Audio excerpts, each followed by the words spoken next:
ननद में भरे कान। रामवती अपनी बेटी की शादी करने के बाद अपने बेटे मनीष और बहू शीतल के साथ बड़ी ही मजे की जिंदगी जी रही थी। उसकी एक पोती थी मिंकी, जो उसका पूरे दिन मन लगाए रहती थी। अच्छा दादी, अब मैं स्कूल जा रही हूँ। अब जब मैं स्कूल से आऊंगी ना, तो आप आज मेरे लिए अपने हाथों से चूरमा बना कर रखना। अरे क्यों दादी को परेशान कर रही हो? कितनी बार समझाया है कि दादी को ऐसे वैसे कामों के लिए मत बुलाकर। उनके हाथ में दर्द रहता है, वो ये सब काम नहीं कर सकती। अरे बहू, तो हम दादी पोते के बीच में मत पाए, ये हमारे आपस का मामला है। मैं अपनी पोती की पसंद की चीज नहीं बना पाऊंगी क्या? पर माँ जी, आपका हाथ। अरे ठीक है, मेरा हाथ। चूरमा बनाने में कोई इतनी मेहनत नहीं लगती। मिंकी, मेरी गुड़िया रानी, तू अभी स्कूल जा, और जब तू आएगी ना तो तुझे चूरमा तैयार मिलेगा, ठीक है? मेरी प्यारी दादी, मेरी प्यारी गुड़िया। मिंकी के स्कूल जाने के बाद शीतल घर के काम निपटा कर अपने कमरे में आराम करने चली जाती है। उसके बाद रामवती रसोई में चूरमा बनाने लगती है। वो चूरमा बना रही होती है कि इतने में आवाज आती है। माँ, माँ कहाँ हो तुम? अरे ये तो मनीषा की आवाज है। मेरी बेटी आई है। अरे मनीषा, रसोई में हूँ मैं।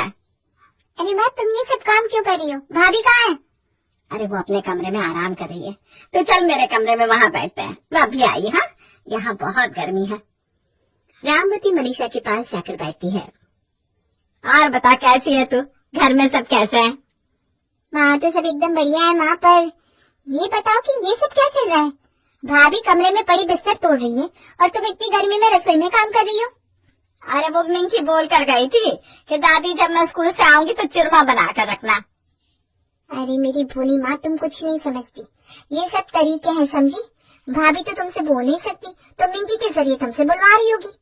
अरे ऐसा नहीं है, शीतल बहू तो बहुत अच्छी है। अच्छी है तो अभी तक उसको मेरी आवाज नहीं आई क्या? मैं तो इतने जोर से चिल्लाती हुई आई थी। अरे आंख लग गई होगी उसकी, इसलिए नहीं सुना होगा। तो बैठ, मैं तेरे लिए नाश्ता लाती हूँ। मुझे नहीं खाना कुछ। जब वो तुम्हारी महारानी उठेगी ना, तब खा लूंगी। कुछ देर बाद स्कूल से मिंकी आती है और अपनी बुआ को देखकर बड़ी खुश होती है। बुआ, बुआ आप कब आए? अरे मेरी मिंकी, मेरी प्यारी गुड़िया, बुआ तो कब से आई हुई है और तुम्हारी माँ के उठने का इंतजार कर रही है बस। अच्छा, मैं अभी माँ को जाकर उठाती हूँ। अरे दीदी, आप कब आई? ये देखो भाभी, पड़ोसियों को भी मेरे आने की खबर हो गई होगी, और यहाँ तो घर के लोग ही बेखबर है। अरे नहीं दीदी, उन्हें मेरी आंख लग गई थी। आपने कुछ खाया क्या? अरे आप सो रही थी तो किसे कहती? माँ तो पहले ही इतनी गर्मी में काम में लगी हुई थी, मुझसे देखा नहीं गया। मैंने सोचा कोई नहीं, थोड़ा भूखा रह लूंगी, पर माँ को परेशान नहीं करूंगी। देखो बेटियां तो ऐसी ही होती हैं। मैं अपनी माँ को कभी भी तकलीफ में नहीं देख सकती। दीदी, मैं तो माँ का पूरा ध्यान रखती हूँ।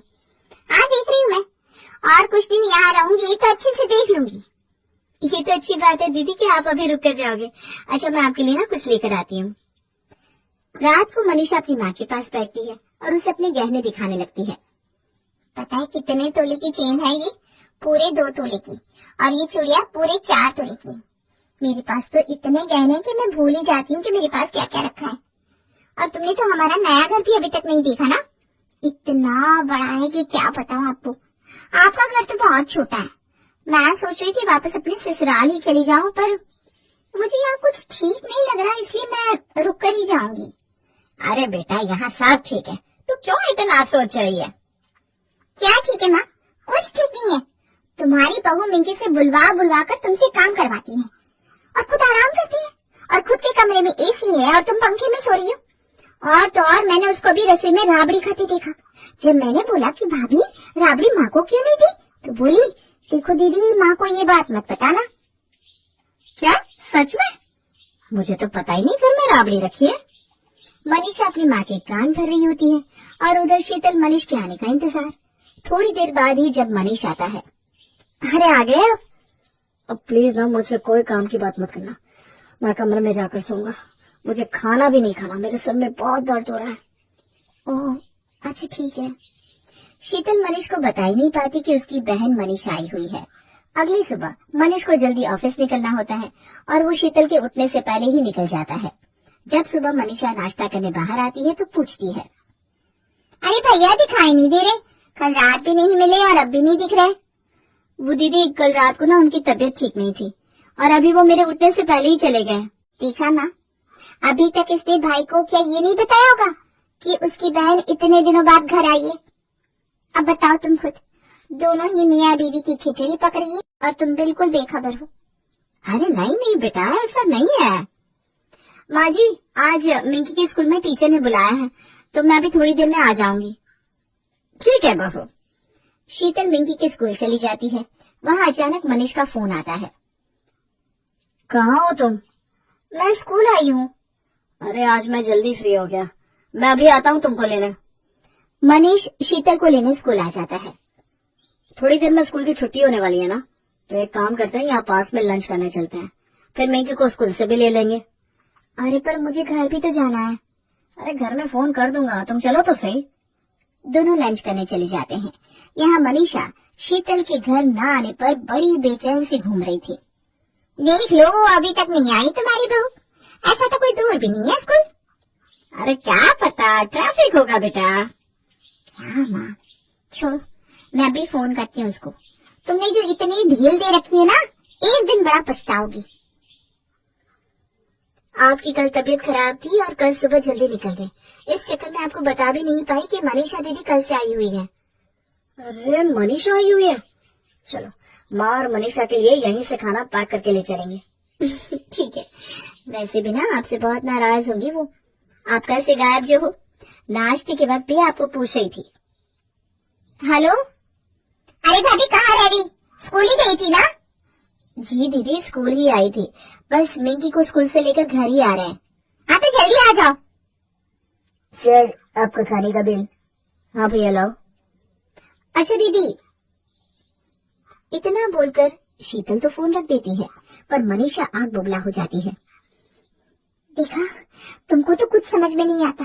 अब भी बोलो कि तुम्हारी बहू भोली है और तुम्हारा बेटा आज्ञाकारी। अरे पर हुआ क्या है? महारानी रेस्टोरेंट में बैठकर खाना खा रही है। यहाँ से स्कूल का बोलकर निकली और वहाँ भैया के साथ लंच हो रहा है।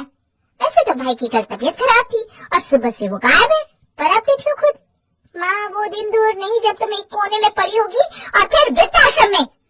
अरे ये सब तू क्या बोल रही है बेटा? सही बोल रही हूँ माँ, तुम्हारे साथ ये लोग क्या कर रहे हैं तुमको कब समझ में आएगा। देखो माँ, मुझे ससुराल में कोई कमी नहीं है, भगवान की कृपा से खूब पैसा है। मैं इतना आराम छोड़कर सोचो यहाँ क्यों पड़ी हूँ तुम्हारे लिए माँ। मैं तो अगले दिन ही चली जाती, पर जब मैंने सब देखा तो मुझसे अपनी माँ को ऐसे छोड़कर नहीं जाया गया। मैं चली भी गई तो मेरा ध्यान तुम्हारी फिक्र में ही लगा रहेगा। अरे पर बेटा अब जो है सो है, क्या कर सकते हैं।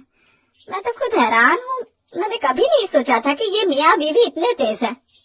मैं ना आती तो कभी तुमको पता भी नहीं चलता। खैर, अब तुम्हें और मुझे कुछ पक्का इंतजाम करना पड़ेगा, जिससे ये लोग कभी तुम्हें घर से निकाल ना सके और हमेशा तुमसे डर कर रहे। अरे पर ऐसा क्या करे? तुम अपनी विल मेरे नाम कर दो। क्या? हाँ माँ, देखो मुझे तो इन सब में कोई लेना देना है ही नहीं, मैं तो बस तुम्हारे भविष्य के लिए बोल रही हूँ, बाकी तुम्हारी मर्जी। रामवती चुपचाप अपने कमरे में चली जाती है और बस इसी के बारे में सोचती रहती है। उसे समझ में नहीं आ रहा था कि आखिर वो करे तो क्या करे। उस दिन रामवती बहुत ही उदास हो जाती है, क्योंकि उसने अपनी बहू बेटी को हमेशा अपने कलेजे से लगा कर रखा होता है और मिंकी तो उसके जिगर का टुकड़ा होती है। अरे मनीषा, मेरी प्यारी बहन। भैया, मैं कब से आपका इंतजार कर रही हूँ। हाँ, मुझे बताया तेरी भाभी ने। देख, तभी तो हम तेरा मनपसंद खाना लेकर आए। और हाँ, ये तू चुपचाप खाना, माँ को मत बताना। वो क्या ना, माँ को कुछ भी मीठा और बाहर का खाना एकदम मना है। अच्छा ठीक है, मैं उनको नहीं बताऊंगी। मनीषा खाना खाकर कुछ देर अपने भाई भाभी के कमरे में जाकर बैठ जाती है। यार कितना अच्छा लग रहा है एसी में, माँ के कमरे में तो बैठा ही नहीं जाता, मैं तो पूरी रात सोई नहीं पाई। अरे तो तुम साथ वाले कमरे में सो जाया करो ना, उसकी चाबी ले लो। वो बस उसमें कुछ जरूरी कागज है तो मैं इसलिए उसमें ताला लगा कर रखता हूँ। आप कितने अच्छे हो भैया।